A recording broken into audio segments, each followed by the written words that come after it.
दर्शकवृन्द नमस्कार। कार्यक्रम post covid विश्लेषणमा यहाँहरूलाई स्वागत छ। म कान्ति न्यौपाने। सन् 2019 को अन्त्यतिर आएको कोरोना भाइरसको प्रभावले विश्व नै आक्रान्त बन्यो। पर्यटन, शिक्षा, पूर्वाधार, कृषि लगायतका हरेक क्षेत्र प्रभावित भए भने कतिपय क्षेत्र त खुल्नै नसक्ने गरी ठप्प भएर बन्द हुने अवस्थामा समेत पुगेका थिए। सोही विषयमा आज हामी चर्चा गर्नेछौँ। आजको हाम्रो विषय रहेको छ वायु सेवा। वायु सेवा निगम यो 2 वर्षको कोरोनाको अवधिमा कति ठप्प भयो, कस्ता सकारात्मक परिवर्तन देखिए र कस्ता नकारात्मक परिवर्तन देखिए भन्ने विषयमा आज हामी चर्चा गर्नेछौँ।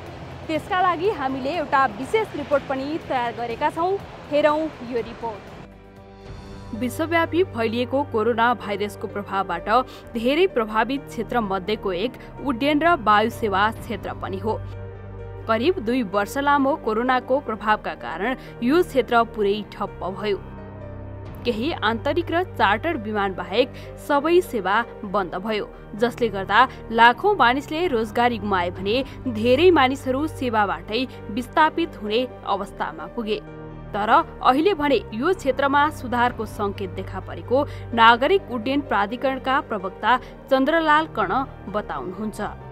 झन्डै पहिले हाम्रो चाहिँ इन्कम चाहिँ 3 अर्बको त्रिभुवन अन्तर्राष्ट्रिय विमानस्थलको मात्रै पनि गरौँ भन्दाखेरि 3 अर्बको हाराहारीमा हाम्रो चाहिँ थियो।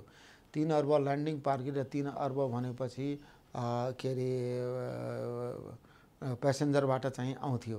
सबै गरेर चाहिँ 6 अर्बको हाराहारीमा हाम्रो चाहिँ 1 वर्षको इन्कम चाहिँ थियो भनेर अहिले चाहिँ लगभगमा 6 अर्ब त होइन, तर यो अहिलेसम्म देखिएको 4 साढे 4 अर्बको जति चाहिँ हामीले उठाइसकेका चाहिँ 5 अर्बमा। सो थोरै अब वायुयानहरूको कमी नै हो। कमीको कारणले गर्दाखेरि नै त्यो 10% जुन यहाँले भनिरहेको चाहिँ कि जुन फ्लाइट चाहिँ गेन भइसकेपछि त्यो पनि हाम्रो चाहिँ जुन इन्कम चाहिँ छ 6 अर्ब त्यसमा। अब अहिले चाहिँ यही बिचमा केही राजस्वको कुराहरू, केही शुल्कका कुराहरूमा अलिकति घटबढ पनि भएर आएको चाहिन्छ। सो होपफुली यो आगामी 1 वर्षपछि हाम्रो जुन लसहरू जुन हामी बेहोरेका चाहिँ थियौँ त्यो लसैले त निकाल्न त एकदम गाह्रो चाहिन्छन्। तैपनि हाम्रो अन्तर्राष्ट्रिय विमानस्थल अर्को पनि आइसकेको चाहिन्छन्। त्यसको आम्दानीलाई पनि विचार गर्ने हो भन्दाखेरि जुन हामीले जुन गुमायो विगतका 2 वर्षमा चाहिँ गुमायो रकमहरू गुमायो झन्डै 6 अर्बको आगामी वर्ष 1 वर्ष आर्थिक वर्षभित्र हाम्रो चाहिँ रिगेन गर्नेमा हामीले विश्वास लागेको चाहिन्छ। इन्टरनेसनल जुन नियामक निकाय चाहिँ छ अन्तर्राष्ट्रिय रूपमा वास्तविकमा यो वायु सेवा नै भनेपछि इन्टरनेसनल सिभिल एभिएसन नै भनेको के भन्दाखेरि यो एक देश एउटा क्षेत्र एउटा रिजनसँग जोडिएको होइन, एउटा महादेशहरूसँग जोडिएका चाहिन्छन्। एउटा महादेशबाट अर्को महादेशमा जाने र 14 घण्टा 15 घण्टामा त होइन, संसारको एउटा कुनाबाट अर्को कुनामा जहाज जाँदो रहेका चाहिन्छन्। सो यसलाई आउँदै समयमा यसलाई सुरक्षित बनाउनका लागि सिभिल एभिएसन इन्टरनेसनलहरूको जुन रुल्स रेगुलेसनमा परिमार्जन हुँदै आइरहेको चाहिन्छ। हाम्रो नेपालका जुन कानुन व्यवस्थाहरू चाहिन्छन् त्यसमा परिमार्जन हुँदै आइरहेका चाहिन्छन्। त्यसै गरेर जुन हेल्थ डिपार्टमेन्ट यसका कन्सर्न हुन् त्यसले पनि ठाउँ मात्रै एयरपोर्टहरूमा मात्रै पनि होइन कि इभन कि बोर्डर साइडहरूमा पनि हेल्थ क्वारेन्टाइनहरूलाई चाहिँ राखिएको चाहिन्छन्। जस्तै कि सरसर्ती हेर्दाखेरि यहाँले मैले भने नि टेम्परेचरहरू चेक गर्ने होइन त, उसका लक्षणहरूलाई चेक गर्ने, फर्म भराउने, त्यस्तो सस्पेक्टेड केसहरू भयो भन्दाखेरि अरूसँग चाहिँ आइसोलेसनमा चाहिँ लिएर जाने। सो यसका अनेक उपायहरू हामी अपनाएका चाहिँ छौँ। आजको दिनमा पनि त्रिभुवन इन्टरनेसनल एयरपोर्टबाट होस् वा गौतम बुद्ध अन्तर्राष्ट्रिय विमानस्थलबाट होस् कुनै पनि व्यक्तिहरूले कुनै पनि आते र जाते दुईटैलाई एसेसमेन्ट नगरेर उसको परीक्षण नगरिकन कोही पनि आइरहेको चाहिँ छैन। आजको दिनमा पनि यहाँले चाहिँ त्यो अन्तर्राष्ट्रिय विमानस्थलबाट यहाँहरूले चाहिँ आवागमन गर्न खोज्नुभयो भन्दाखेरि यहाँले प्रुफ दिनुपर्ने हुन्छ कि म भाइरस फ्री चाहिँ छु वा म यसको इम्युनाइज चाहिँ छु। सो यहाँले चाहिँ हेल्थ क्वारेन्टाइनबाट चाहिँ जानुपर्ने हुन्छन्, डकुमेन्टहरू देखाउनु पर्ने हुन्छन्। सो यो हाम्रो के हो भन्दाखेरि यो डिफेन्स लेभलहरू हो कि यो सुरक्षाको उपायहरू हुन् होइन। र त्यो ठाउँमा यहाँको आजको दिनमा जानुभयो भन्दाखेरि एयरलाइन्सहरूले पनि विचार गरिरहेका हुन्छन् होइन। र हरेक वायुयानमा चाहिँ क्याप्टनहरूले त्यसका जुन पाइलट इन कमान्डहरू हुन्छन् साइन गरेर दिएका हुन्छन् कि हामी यो विमानमा चाहिँ कुनै पनि प्रकारको इन्फेक्टेडलाई चाहिँ हामीले क्यारी गरिरहेका चाहिँ छैनौँ, ल्याइरहेका चाहिँ छैनौँ भन्दाखेरि अरे मुख्यमा हाम्रा हेल्थका जुन पारामेडिक्स र डक्टर्सहरू चाहिँ छन् उनीहरू पनि निगरानी राखेका चाहिँ छन्। हरेकका कागजपत्रहरू चेक गरी चाहिँ छन् कि देशभित्र यो प्रकारको इन्फेक्टेड हिसाबले कुनै पनि यात्रु नपसुन्। कथम कदाचित त्यो प्रकारको सस्पेक्टेड भेटियो भन्दाखेरि त्यसैलाई त्यही ठाउँबाट आइसोलेसन गरेर हामीले हस्पिटल पुर्याउने काम हुन्छन् वा क्वारेन्टाइनमा पठाउने काम हुन्छन्। सो यो सबै यो डिफेन्स लेभलको चाहिँ बढेको हो। सो आगामी दिनमा हामी के विश्वास लिएका चाहिन्छौँ भन्दाखेरि कि यो देशमा अन्य देशबाट भाइरस फैलिने काम कम हुन्छन्। एकातर्फ यो अन्तर्राष्ट्रिय रूपमा भयो भन्दाखेरि डोमेस्टिक लेभलमा पनि चाहिन्छन् कि यो भनौँ न कि काठमाडौँको इन्फेक्सन लेभल, विराटनगरको इन्फेक्सन लेभल, नेपालगञ्जको, भैरवाको सबैको अलग अलग चाहिन्छन्। अनि कुनै एउटा रिजनमा कुनै एउटा हाम्रो सहरमा भनौँ न कि आन्तरिकै कुनै सहरमा चाहिँ भाइरसको प्रकोप अलिकति बढी बढेर गयो भन्दाखेरि सिभिल एभिएसनका विभिन्नहरू र एयरलाइन्सहरू मिलेर विभिन्नहरू उपाय हाम्रो अपनाउँछौँ त्यसलाई, होइन त। अनि त्यसलाई चाहिँ क्यारी गरेर नगर्ने, कतिखेर गर्ने, कति मात्रामा गर्ने, यो सबै कुराको निर्धारण गरेर वायुयानको सञ्चालन हुन्छ। कोरोनाले सबैभन्दा बढी प्रभावित मध्येको एक उड्डयन क्षेत्र यति छिटो रिभाइभ हुनु भनेको आफैमा राम्रो सङ्केत भएको उहाँको भनाइ छ। अति प्रभावित भइकन पनि पहिलेको लय समातिसकेको उड्डयन क्षेत्र आगामी आर्थिक वर्षभित्रमा पहिलाकै अवस्थामा फर्किने उहाँको बुझाइ छ। नागरिक उड्डयन प्राधिकरणको सन् 2021 को तथ्याङ्क अनुसार कोरोनाबाट सामान्य रूपमा फर्किएपछि हाल आन्तरिकतर्फ 1,10,705 प्रस्थान उडान भएका छन् भने आवागमनतर्फ 1,10,722 उडान भएका छन्। त्यसै गरी बाह्यतर्फ भने 5,878 प्रस्थान उडान भएका छन् भने आवागमनतर्फ 5,882 उडान भएका छन्। समग्रमा 2021 मा 2,22,187 उडान भएका छन्। त्यसै गरी 91,82,424 यात्रुले आवत जावत गरेका छन् भने 45 करोड टन बढी सामानको आवत जावत भएको छ। त्यसै गरी 2019 को तथ्याङ्कलाई हेर्ने हो भने आन्तरिकतर्फ आवागमनमा 1,38,096 उडान भएको थियो भने प्रस्थानतर्फ 1,38,160 थियो। बाह्यतर्फ आवागमनमा 16,222 थियो भने प्रस्थानतर्फ 16,217 थियो। समग्रमा उक्त अवधिमा 2,76,319 उडान भएको थियो। त्यसै गरी 1,87,00,000 बढी यात्रुले आवत जावत गरेका थिए भने 1,97 करोड टन बढी सामानको आवत जावत भएको छ। कोरोना आउँदा र नआउँदाको उक्त तथ्याङ्कलाई हेर्दा आगामी वर्षभरिमा उड्डयन क्षेत्र यथास्थितिमा फर्कने देखिएको छ। आन्तरिकतर्फ लगभग उही अवस्थामा फर्किएको छ भने बाह्यका लागि भने चाइना लगायतका देशको उडान सुरु गर्नुपर्ने प्रवक्ता कणको भनाइ छ। अहिलेको लागि लगभगमा हामीले चाहिँ 90% हामी रेभेन्यू चाहिँ फेरि गेन गरिसक्यौँ। एयरपोर्टको बिजनेस चाहिँ 90% गेन गरिसक्यौँ। अब यहाँको लागि होला कि यो 10% भनेपछि कुन हो त? अब 10% भनेपछि चाइनाको फ्लाइटहरू हुन्। लगभगमा अब जस्तै कि हामीसँग पहिले थाई एयरवेजहरू आउँथे, त्यो नियमित हुन सकेको चाहिँ छैन। कोरियन एयरको फ्लाइट नियमित हुन सकेको चाहिँ छैन। त्यसपछि जापानका फ्लाइटहरू चाहिँ थिए, त्यो नियमित हुन सकिरहेका चाहिँ छैनन्। त्यसै गरेर चाइनाबाट चाहिँ थुप्रै एयरलाइन्सहरू आउँथे। हाम्रो झन्डै चाइनाबाट एक दिनमा लगभगमा 10-12वटा फ्लाइटहरू हुन्थे। त्यो आजको दिनमा पनि त्यो फ्लाइटहरूलाई हामी चाहिँ रिकभर गर्न सकेका चाहिँ छैनौँ। अब केही खुकुल्लो चाहिँ भइरहेका चाहिँ छन्। सो होपफुली आगामी चाहिँ 2-3 महिनामा हाम्रो चाहिँ 100% चाहिँ गेन हुन्छन्। तर अर्को एउटा सुखद पक्ष के पनि देखियो भन्दाखेरि कि यो कोरोनाको यो आफ्टर लकडाउनमा डोमेस्टिकमा हाम्रो चाहिँ व्यापक मुभमेन्ट भएको चाहिँ देखियो। सो अहिले हामी सरप्लसमा चाहिन्छ। डोमेस्टिक मुभमेन्ट यदि यसलाई मात्रै पनि हामी विचार गऱ्यौँ भन्दाखेरि हामी सरप्लसमा चाहिन्छौँ। र यसैको लागि यो जुन अहिलेको चाहिँ चाप चाहिँ छ, कोरोना पछिको जुन चाप चाहिँ छ, जुन यात्रुहरूमा जुन आवागमनको चाप चाहिँ छन्, त्यसैको लागि यहाँहरूले सुन्नुभयो होला कि एयरपोर्टहरू 24 घण्टा हामी सञ्चालनमा लिएर आयौँ। 2टा अन्तर्राष्ट्रिय विमानस्थलहरू अहिले 24 घण्टा सञ्चालनमा चाहिँ छ भन्दाखेरि डोमेस्टिक एयरपोर्टहरू लगभग 18 घण्टा सञ्चालनमा चाहिँ छन् कि यो भिडलाई अब 2टा चाहना हुँदो रहेछ चाहिन्छ यात्रुको। एउटा त समयमा चाहिँ गन्तव्य स्थलमा पुगौँ भन्दाखेरि अर्को चाहना के हुन्छ भन्दाखेरि सस्तोमा टिकट पनि पाऊँ हैन त। यसको लागि हामीले के गर्यौँ भन्दाखेरि हाम्रो जुन कन्स्टेन्टहरू चाहिँ थिए कि दिउँसो नै सञ्चालन गर्नुपर्ने वा साँझ मात्रै गर्नुपर्ने, यसलाई हामीले यही बिचमा चाहिँ हाम्रो एयरपोर्टहरूलाई राति समेत उडान गर्न सक्ने गरेर एयरपोर्टहरूको क्यापेबिलिटी चाहिँ बढायौँ। र यसले गर्दाखेरि आजको दिनमा यहाँले चाहिँ कतै पनि जान खोज्नुभयो भने तराईको एयरपोर्टहरूमा राति चाहिँ जम्मा सम्भव चाहिँ छ। कुनमिङको फ्लाइट चाहिँ सुरु भएको चाहिँ छन्। हाम्रो त्यो पनि नेपाली वायु सेवा कम्पनी हिमालयन एयरलाइन्सले चाहिँ कुनमिङ सुरु गरेको चाहिँ छन्। यो ठाउँमा चाइनाको फ्लाइट नभएको होइनन्, तर मान्छेलाई कहिले काहीँ भ्रम पर्न सक्छ। ती फ्लाइटहरू कस्ता चाहिँ थिए भन्दाखेरि चार्टर रूपमा चाहिँ थिए। एउटा चार्टर रूपमा चाहिँ थिए।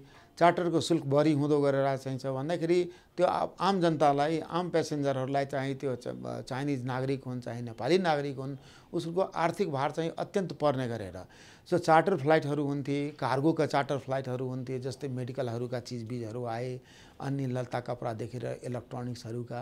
त यो सबै चाहिँ चार्टरको रूपमा चाहिँ हुन्थ्यो भन्दाखेरि जुन एउटा भन्छ नि कि सेड्युल फ्लाइट हुनुपर्ने हो, त्यो सेड्युल फ्लाइट नियमित हुन सकेका चाहिँ छैन।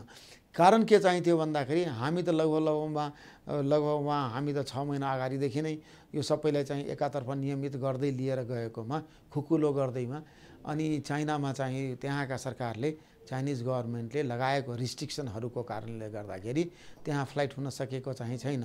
अब चाइना पनि खुकुलो हुँदै चाहिँ छन्।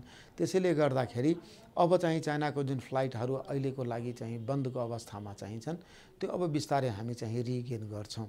र यहाँलाई थाहै चाहिँ छ अहिले इन्टरनेसनल ट्राभल गर्न अझ चाहिँ धेरै रिस्ट्रिक्सनहरू चाहिँ छन्।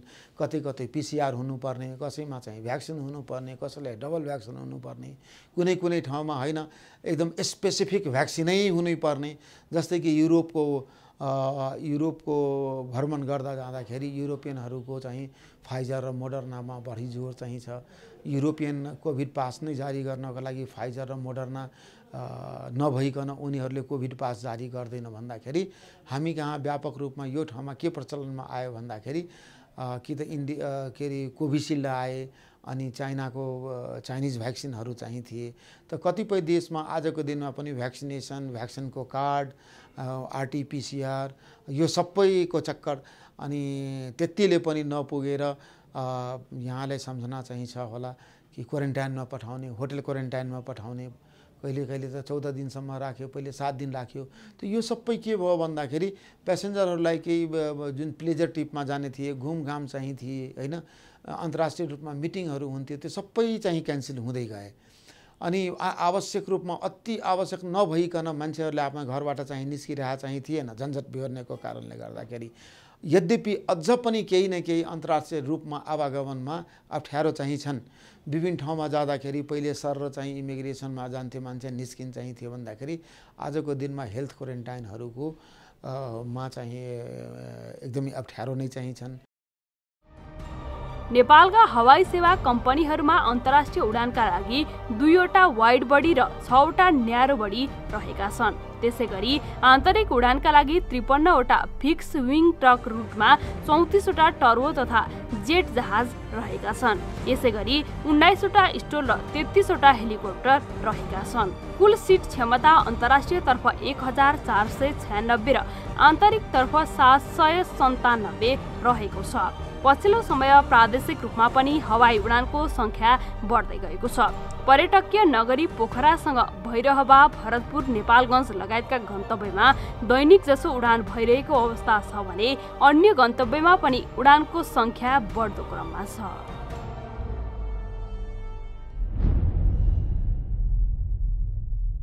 दर्शकवृन्द, हामीले यो रिपोर्टमा हेर्यौं कोरोनाले चाहिँ वायु क्षेत्र के कति प्रभावित भयो र कतिसम्मको क्षति भयो भन्ने हेर्यौं। अब हामी अर्को रिपोर्टमा कोरोनाका कारण चाहिँ ठप्प बनेको वायु क्षेत्रलाई सुधारका लागि के कस्ता पहल गर्नुपर्छ र सुरक्षित वायु क्षेत्र बनाउनका लागि सरकारले के कस्ता तयारी गरेको छ भन्ने विषयमा चर्चा गर्नेछौँ। हेरौँ यो रिपोर्ट। नेपालमा विक्रम सम्वत 2046 पछि आन्तरिक हवाई उड्डयन क्षेत्रमा निजी क्षेत्रको प्रवेश भयो। तत्पश्चात धेरै स्थानमा विमानस्थल निर्माण भयो भने यात्रुको आवागमनमा पनि थप सहजता पैदा हुन थाल्यो। तर 2019 मा आएको कोरोनाका कारण वायु सेवा निगम कम्पनी र उड्डयन क्षेत्र ठप्प हुने अवस्थामा पुग्यो। मासिक 1.5 अर्ब भन्दा बढी आमदानी गर्ने नेपाल वायु सेवा निगमको आमदानी कोभिड-19 कै कारण 95% भन्दा कम भएको थियो।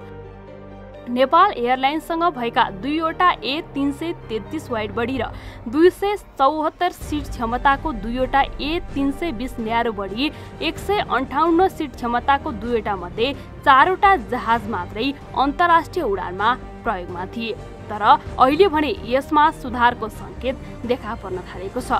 वायु सेवा कम्पनीहरू कोरोना नआउँदाकै समयमा फर्किएका छन् भने मानिसको रोजगारी पनि यथावत नै चलेको छ। कोरोनाले विश्वलाई प्रभावित बनाउनु दुःखद भए पनि यात्रु र वायु सेवा कम्पनीहरूमा भने केही सकारात्मक परिवर्तन देखिएको वरिष्ठ पाइलट रमन घिमिरे बताउनुहुन्छ। चेन्जेस अब अहिले चाहिँ प्यासेन्जरहरू आफै पनि जागरुक हुनुभएको छ, मास्कहरू लगाइरहनु भन्नु पर्दैन, उहाँहरू आफैलाई डर भएको छ। अब तर पनि विदेशमा ट्राभल गर्दाखेरि चाहिँ अब PCR टेस्ट योहरूले अलिकति अप्ठ्यारो त छ, तर पनि कोरोना आउने बित्तिकैको भन्दा अहिले निकै नै सहज चाहिँ छ। अब अहिले त हामी अभ्यस्त भयो, अब कोरोनालाई खोपको माध्यमबाट हामीले पराजित गर्न, केही हदसम्म पराजित गर्न पनि सफल भयो र बिस्तारै अहिले चाहिँ पूर्ववत लयमै फर्किँदैछ नेपालको उड्डयन क्षेत्र। हाम्रो हवाई अहिले फ्लाइटहरू पनि अलमोस्ट 80% चाहिँ फुल भएको छ। अहिले नयाँ हाम्रो कार्यकारी अध्यक्षको आगमन र उहाँले आक्रामक रूपमा व्यवसाय विस्तार गरिरहनु भएकोले एकदमै धेरै प्यासेन्जरहरूको फ्लो राम्रो छ। अझै पनि म दुबईबाट आउँदा पनि प्यासेन्जर लगभग फुल प्यासेन्जरै हुनुहुन्थ्यो र सहज पनि भएको छ। अहिले खानाहरू हामीले पूर्ववत रूपमै बाँडिरहेका छौँ। अलिअलि सतर्कता त पक्कै पनि अपनाउनु नै परेको छ, तर अलमोस्ट 80% पूर्ववत लयमै फर्किसकेको छ। सुधारको निम्ति नेपालमा उड्डयन क्षेत्र भित्रिएको 50औं-60औं वर्ष भइसके तापनि प्राविधिक रूपले त्यति विकास भएको चाहिँ पछिल्लो दशक मात्रै हो।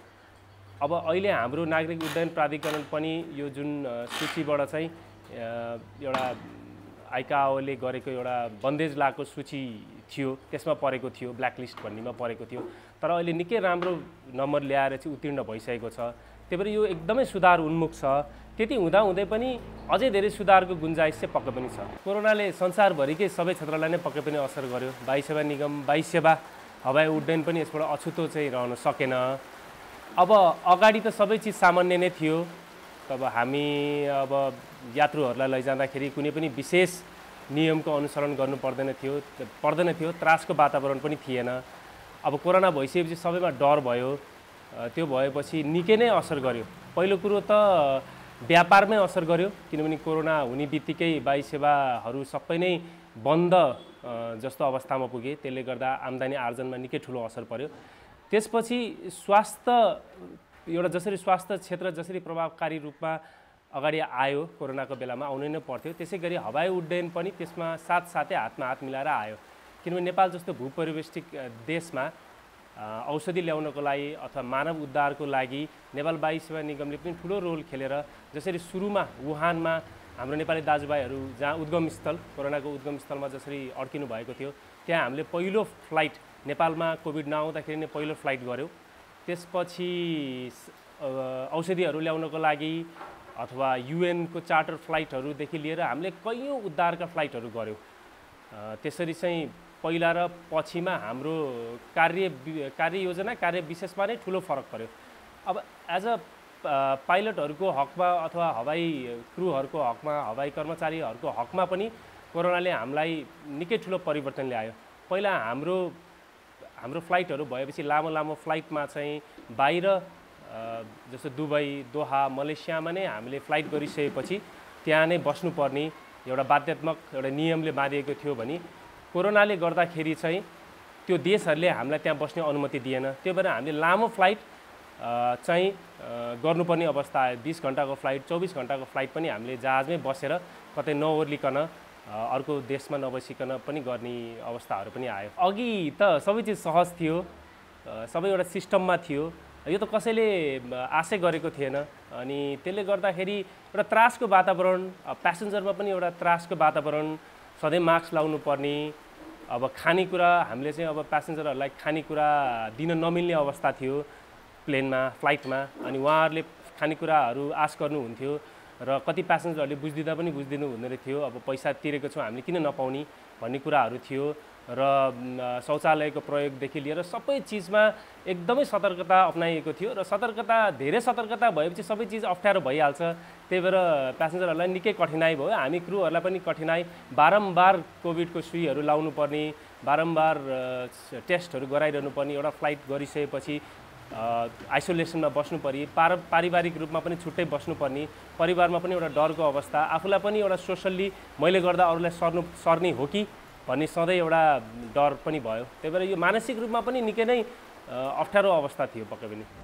कोरोना नआउँदाका समयमा मानिसले यात्रा गर्दा मास्क, सेनिटाइजर लगायतका स्वास्थ्य मापदण्डबारे ख्याल गर्दैन थिए भने अहिले त्यसमा सुधार आएको उहाँको भनाइ छ।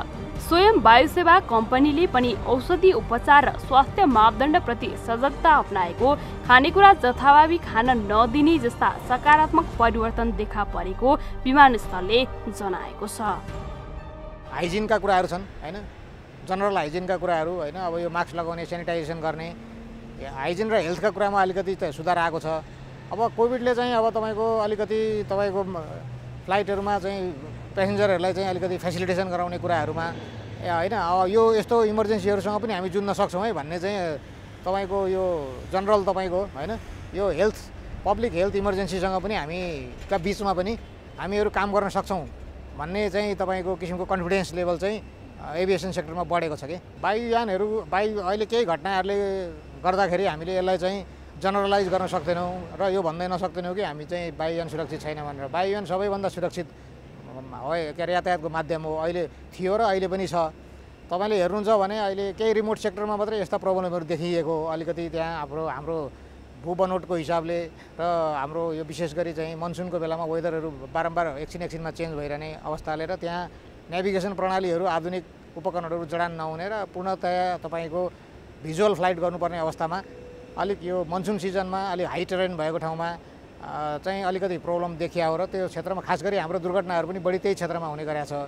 र अन्य ट्रङ्क रुट र इन्टरनेसनल सेक्टरमा त हाम्रो दुर्घटना नभएको त धेरै वर्ष भइसक्यो होइन, त्यस्तो दुर्घटनाहरू भएको छैन। जहाँ त एकदमै सेफ छ।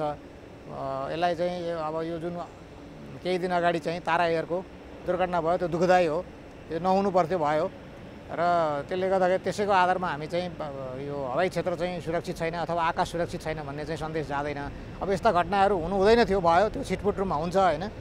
अब हाम्रो जोखिम क्षेत्र भनेकै डाँडा काँडाको क्षेत्र हो कि, उडान गर्ने चाहिँ जोखिम क्षेत्र भनेकै त्यही हो।